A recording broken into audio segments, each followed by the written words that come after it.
The first snowflake that landed on Fiona James's shoulder felt like a death sentence. Standing on the weathered porch of her late father's cabin, she stared at the darkening November sky over North Platte, Nebraska Territory, 1868. The distant mountains were already disappearing behind a wall of gray that promised the worst winter storm she'd seen in her 22 years of life. Her father had been gone just 3 weeks, the fresh grave behind the cabin still settling, and now this winter coming early and hard with her alone and unprepared. "You won't last a week," the general store owner had told her that morning when she'd gone to town for supplies. Mr. Willard had shaken his head not unkindly as he measured out the meager amount of flour her last coins could buy. "A woman alone can't survive these winters, not out where your pa settled, too isolated." Fiona clutched the worn shawl tighter around her shoulders as more snowflakes began to fall. She'd spent nearly every penny on her father's burial and doctor's bills. The cabin's wood supply was dangerously low, the pantry nearly bare. Her father had planned to hunt and stock up before winter, but pneumonia had taken him before he could. The sound of hoofbeats pulled her from her thoughts. A rider approached through the swirling snow, the large frame of both horse and man unmistakable even in the fading light. Garrett Kincaid. The cowboy who'd helped with her father's burial, who'd been checking on her every few days since, bringing small offerings a rabbit he'd shot, firewood, quiet company as they sat on this very porch. Tall, broad-shouldered, with sun-weathered skin and eyes the color of the summer sky, he kept mostly to himself, working odd jobs and helping at nearby ranches. "Evening, Miss James," he called, dismounting his chestnut gelding. "Storm's coming in faster than expected." "Mr. Kincaid," she acknowledged, watching as he tied his horse to the post and stepped onto the porch, removing his hat. Snow dusted his dark hair and the shoulders of his worn leather coat.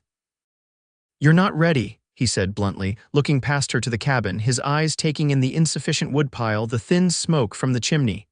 "I'll manage," she replied, lifting her chin. Pride was about all she had left. Garrett looked at the horizon, then back at her. "No, you won't." His directness, lacking any pretense of politeness, was so characteristic of him that she almost smiled despite her dire circumstances. "Miss James, Fiona, I've been thinking on this, and there's only one solution that makes sense." He shifted his weight, uncharacteristically nervous. "We should marry."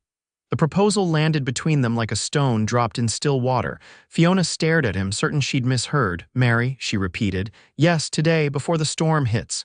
His voice was steady now, as if he'd committed to the idea. "Reverend Phillips is still in town.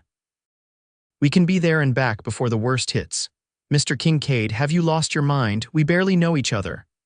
I know you're alone with winter coming. I know your supplies won't last a month. I know I have a sturdy cabin, plenty of firewood and food enough for 2. He stepped closer. "I'm not talking about love, Miss James. I'm talking about survival." "A marriage of convenience," she said flatly. "A practical arrangement," he corrected. "I can provide for you through winter. Come spring, if you wish to dissolve this arrangement, I won't stand in your way." Fiona turned away, watching the snow fall harder now, the flakes growing larger. She thought of the empty cabin behind her, the cold nights ahead, the hunger that would inevitably come. She thought of her father, how he'd want her to survive at any cost. "You're suggesting I trade my independence for security," she said quietly. "I'm suggesting we help each other survive." He hesitated. "I live alone. It's a solitary life. Having someone to share the winter months with wouldn't be unwelcome." She turned back to face him. "And what would you expect of me as your wife?" His face flushed slightly. "Nothing you're unwilling to give. You'd cook, I'd hunt. You'd tend the home, I'd handle the livestock and firewood. Beyond that," he shook his head. "I'm not that kind of man, Miss James." The snow was falling in earnest now. She had perhaps hours before the storm became dangerous. Fiona took a deep breath, weighing her pride against her survival. "Let me gather my things," she said finally. An hour later, they stood before Reverend Phillips in the small church at the edge of North Platte. The Reverend looked skeptical, but performed the ceremony without question. Winter marriages of necessity weren't uncommon in these parts. "You may kiss the bride," the Reverend said when it was done. Garrett leaned down awkwardly, his lips brushing Fiona's in the briefest of contacts. She felt nothing but the scratch of his unshaven face and the coldness of his wind-chilled lips. "We'd best hurry," he said as they stepped outside. The snow was falling so heavily now that they could barely see the buildings across the street. "My place is a good hour's ride in this weather." He helped her onto his horse before mounting behind her. She sat stiffly, uncomfortable with his arms reaching around her to hold the reins. Her trunk with her belongings was secured to the back of the saddle. "We'll keep each other warm enough," he murmured as they set off into the gathering storm, the words not so much a suggestion as a promise of survival. The journey to Garrett's cabin was a blur of whipping snow and biting cold. Fiona lost feeling in her fingers and toes despite the woolen gloves and boots she wore. By the time the shadowy outline of a cabin appeared through the snow, she was trembling uncontrollably. Garrett's place was larger than she'd expected, a sturdy two-room log cabin with a barn nearby. He helped her down from the horse, practically carrying her to the door as her legs threatened to buckle beneath her. "Get inside," he urged, pushing the door open. "I need to see to Rusty." The interior of the cabin was simple but well kept. A large stone fireplace dominated one wall, with a cooking area beside it. A wooden table with 2 chairs sat in the center, and a one bed, she noted with a flutter of anxiety, was positioned against the far wall. A curtain partially separated a smaller room, which she assumed was for storage. Fiona stood shivering by the door until Garrett returned, bringing with him a blast of cold air and swirling snow. "Fire's nearly out," he observed, moving immediately to the hearth. He added logs and stoked the embers until flames licked upward. "Come warm yourself." She moved stiffly to the fire, holding her hands toward the growing flames. "I'll make coffee," he said, busying himself with the kettle.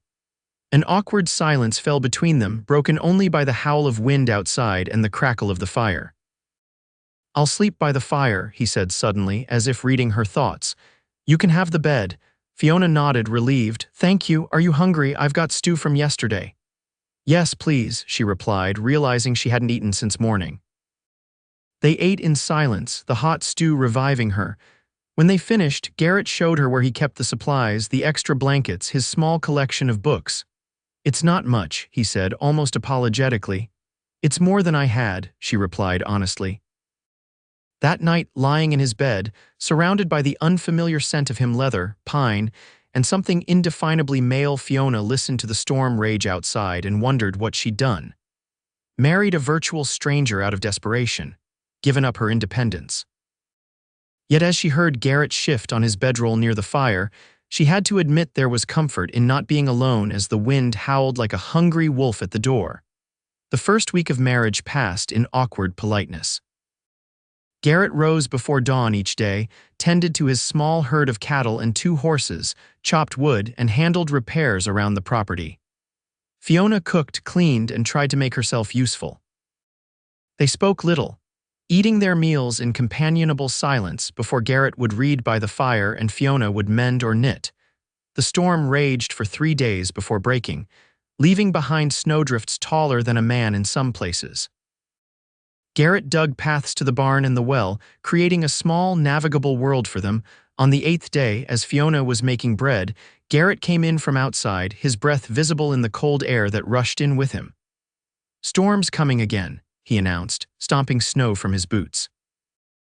"Bigger than the last, I reckon." Fiona nodded, continuing to knead the dough with more force than necessary. The thought of being confined even more closely with her husband of convenience made her nervous. "I was thinking," Garrett said hesitantly, "maybe we should talk more. Get to know each other better. Seeing as we're married and all." She looked up, surprised. "What would you like to talk about?" He shrugged, removing his coat and hanging it by the door. "Anything, where you're from, your family, what you like to do." Fiona wiped flour from her hands. "I was born in Philadelphia. My mother died when I was 10. Father was restless, always looking for opportunity. We came west when I was 16. He hoped to find gold, ended up farming instead." She smiled faintly. "He wasn't a very good farmer." "Mine neither," Garrett offered, settling into a chair. "He had a farm in Missouri, lost it during a drought, moved us to Kansas when I was 12, lost that place too." "Is he still alive?" Garrett shook his head. "Died in 63, fever took him, mother passed 2 years before that." "You've been on your own a long time," Fiona observed. "Yes," he paused. "It gets lonely sometimes." The simple admission touched her. She'd seen him only as a means to survival, not as a man who might be as lonely as she was. "How did you end up here?" she asked. "Drove cattle up from Texas after the war, like the land here, saved enough to buy this place last year." He looked around the cabin. "It's not much, but it's mine, first thing I've ever owned outright." Pride tinged his voice, and Fiona saw him differently in that moment, not just the stoic cowboy who'd married her out of duty, but a man with dreams and accomplishments of his own. "It's a good place," she said sincerely. His eyes met hers, and she felt something shift between them, a small bridge forming across the gap that separated them. The promised storm arrived that night, even fiercer than the first. The wind found every crack in the cabin walls, sending drafts dancing across the floor. Fiona added another blanket to the bed but still shivered. "You're cold," Garrett observed from his place by the fire. "I'm fine," she insisted, teeth chattering. He stood up, hesitating before he spoke. "The bed's big enough for two, and it would be warmer for both of us." Her eyes widened. "I don't think just to sleep," he clarified quickly. "Nothing more, but this cold can kill, Fiona. It's foolish to risk it when there's a simple solution." She considered his words, knowing he was right. The temperature had dropped dangerously low. "All right," she agreed reluctantly. Garrett added more wood to the fire before joining her in the bed, staying carefully on his side. They lay rigidly, not touching, but the additional body heat gradually made the space under the blankets warmer. Despite her nervousness, Fiona eventually drifted off to sleep. She woke sometime in the night to find herself pressed against Garrett's chest, his arm around her. In sleep, they'd gravitated toward each other's warmth. She should have moved away, but he was so warm and the room so cold that she remained where she was, listening to the steady beat of his heart. "You awake?" he murmured, surprising her. "Yes," she whispered back. "I'm sorry, I didn't mean to. It's all right," he said. "We'll keep each other warm enough." There was something in the way he said those words, this time not just a statement of practicality, but something softer, almost tender. Fiona felt her heart quicken. She became acutely aware of his body against hers, the strength in the arm that held her, the clean scent of his skin. "Garrett," she began, not sure what she wanted to say. "SHH," he soothed. "Sleep now, we're safe." She closed her eyes, feeling strangely secure in the arms of this man who was her husband, but still largely a stranger.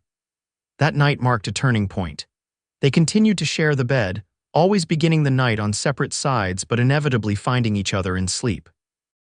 Neither spoke of it in daylight hours, but a new ease developed between them. As December deepened, they established routines. Mornings began with Garrett tending the animals while Fiona prepared breakfast. Afternoons were spent on indoor tasks, Garrett repairing equipment, carving wooden utensils or working leather, while Fiona sewed, cooked, or read from Garrett's small collection of books. In the evenings, they often talked, slowly revealing themselves to each other. Fiona learned that Garrett had fought briefly for the Union before being wounded at Shiloh, that he had a younger sister somewhere in California, that he could play the harmonica but was too shy to do so in front of her. He discovered that she could read and write in French thanks to a governess in Philadelphia, that she had once dreamed of becoming a teacher, that she feared thunderstorms but loved the rain. "I've never told anyone that before," she admitted one evening after sharing a childhood memory. They sat close to the fire, a single blanket draped across both their laps as snow fell softly outside. "About being afraid of the neighbor's dog?" Garrett asked, amused. "About any of it." She looked down at her hands. "Father wasn't one for conversation. After Mother died, he retreated into himself. We existed side by side but rarely connected." Garrett reached across the space between them and took her hand. It was the first time he deliberately touched her outside the necessary contact of their sleeping arrangement. "I'm glad you're telling me," he said simply. Fiona looked at their joined hands, then up at his face. The firelight cast shadows that softened his features, making him appear younger, more vulnerable. "I'm glad I have someone to tell," she replied. That night when they went to bed, Garrett didn't stay on his side. He drew her against him immediately, and she went willingly, resting her head on his chest. They still hadn't crossed the final boundary between man and wife, but something had changed. This was no longer merely a practical arrangement. Christmas approached, bringing with it a brief respite in the weather.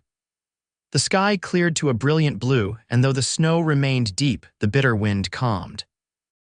Garrett took advantage of the break to hunt, bringing home a deer that would keep them in meat for weeks. On Christmas Eve, Fiona used precious supplies to bake a small cake and prepared a special dinner. When Garrett came in from evening chores, he stopped in surprise.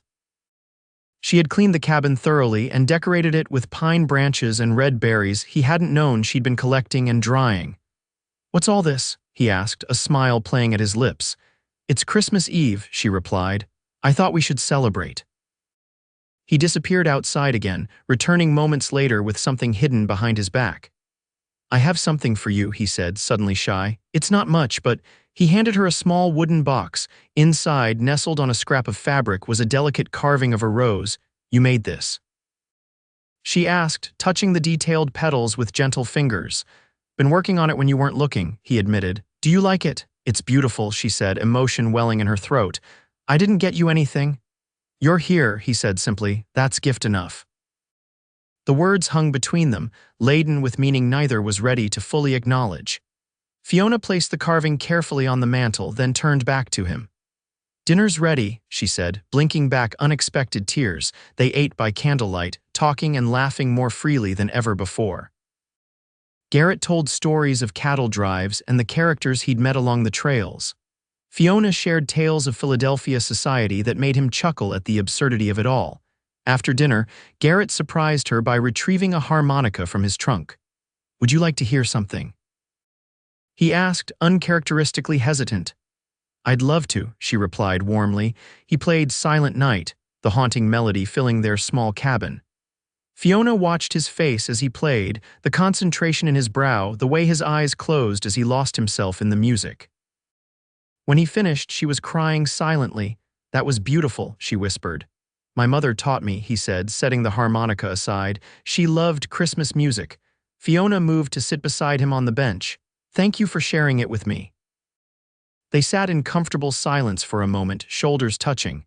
Then Garrett turned to her, reaching out to tuck a strand of hair behind her ear. "Fiona," he said, his voice low and rough with emotion, "I need to tell you something." She met his gaze, heart pounding. "What is it?" "This arrangement between us, it's become more than convenience for me." His eyes searched hers. "I didn't expect to feel this way, but I find myself thinking about you all the time. When you smile, when you laugh, I want to be the cause of it." Fiona's breath caught in her throat. "Garrett, you don't have to say anything," he hurried on. "I know this isn't what you agreed to. Come spring, if you still want to leave, I'll understand, but I wanted you to know that I'd like you to stay. Not because of winter or practicality, but because I'm falling in love with you." The words hung in the air between them. Fiona reached up to touch his face, running her fingers along the stubble of his jaw. "I don't want to leave in spring," she admitted softly. "I think I'm falling in love with you too." The kiss that followed was nothing like the brief, awkward contact of their wedding day. Garrett's lips moved gently against hers, his hand cradling her face as if she were precious, breakable. Fiona responded with a passion that surprised both of them, her arms winding around his neck to draw him closer. When they finally pulled apart, both breathless, Garrett rested his forehead against hers.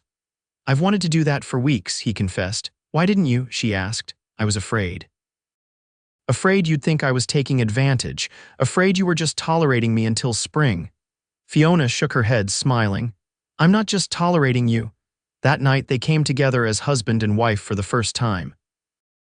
Garrett was gentle, patient, his touches reverent as he explored her body. Fiona discovered a passion within herself she hadn't known existed, a desire to know every inch of this man who had become so dear to her. Afterward, lying in his arms, Fiona felt a contentment she'd never experienced before. "I never expected this," she murmured against his chest. "When you proposed, I thought it would be a cold, business-like arrangement." Garrett chuckled, the sound rumbling under her ear.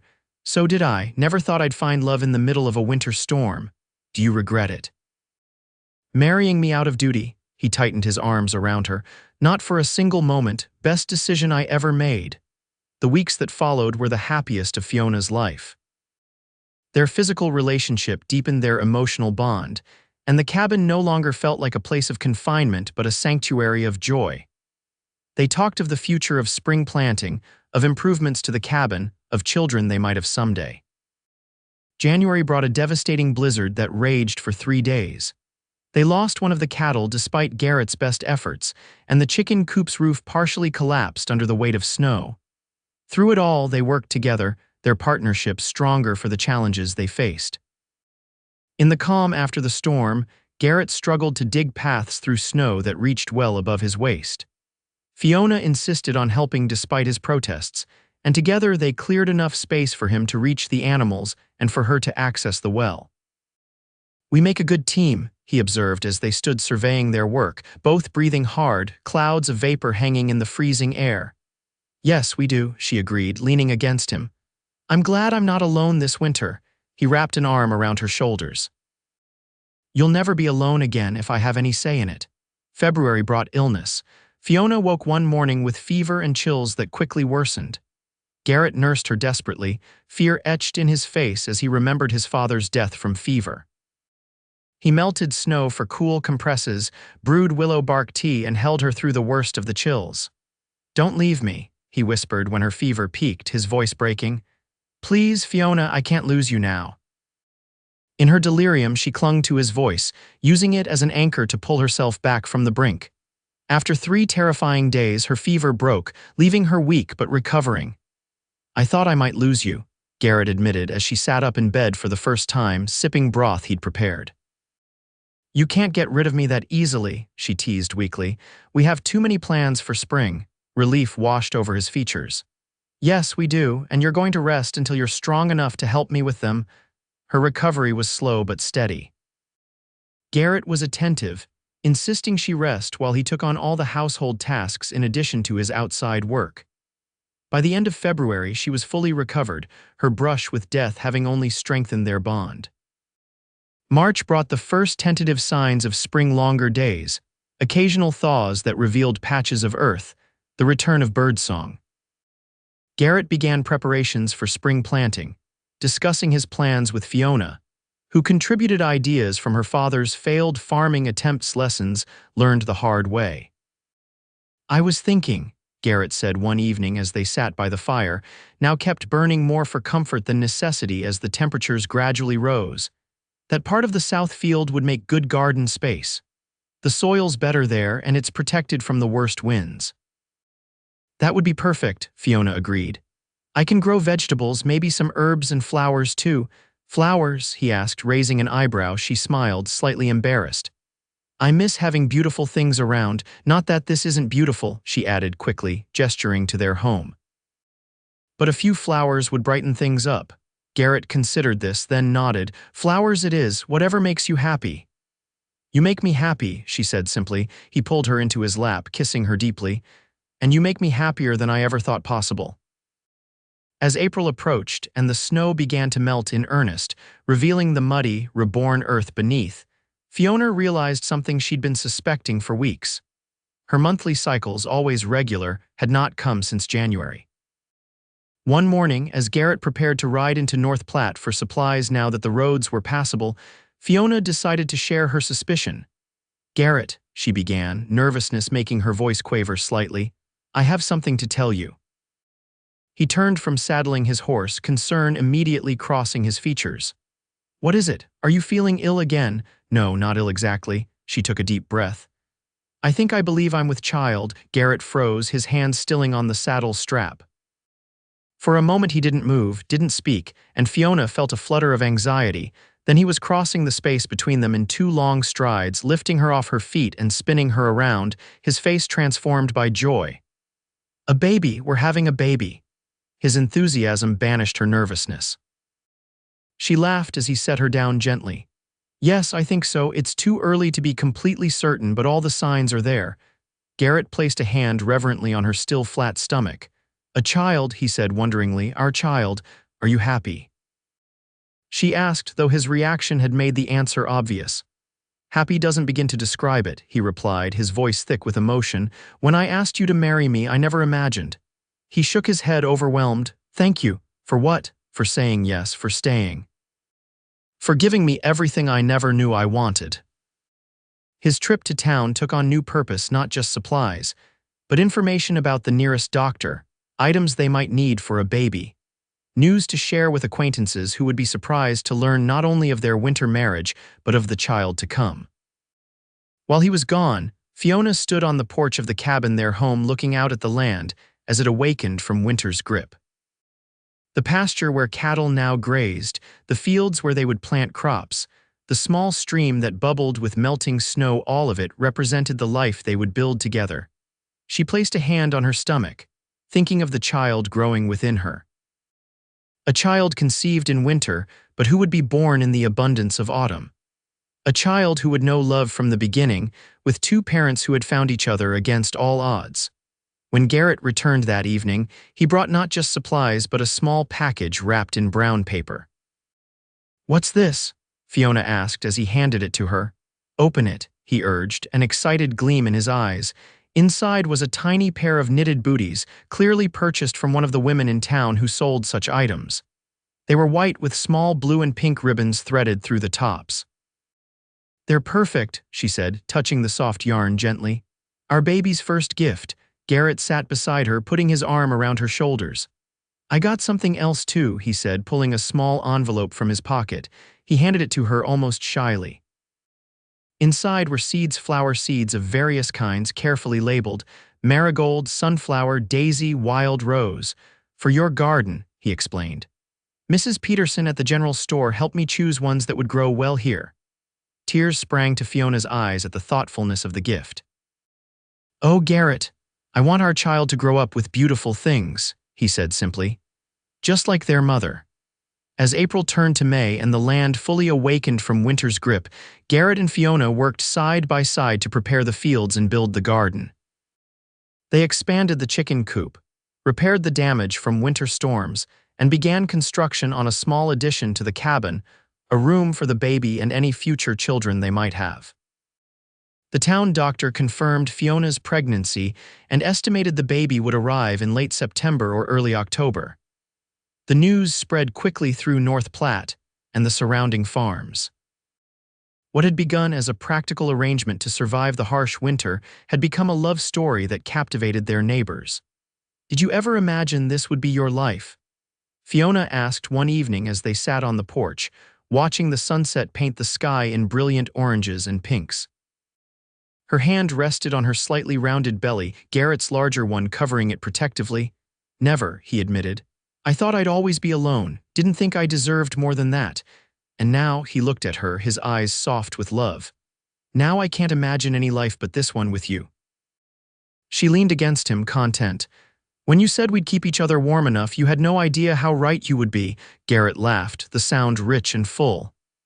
"Best bargain I ever made," he said, kissing the top of her head. "Marrying you to survive the winter gave me a reason to live for all the seasons to come."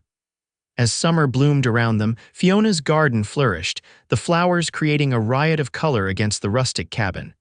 The fields grew green with crops, promising a bountiful harvest. Their small herd of cattle increased with the birth of calves, and the chicken coop overflowed with eggs. Fiona's body changed as the baby grew, her stomach rounding, her face glowing with health and happiness. Garrett watched these changes with wonder and devotion, his love for her deepening with each passing day. What had begun as a marriage of convenience had transformed into a union of souls, a partnership built on respect, trust, and an abiding love that neither had expected but both now cherished above all else.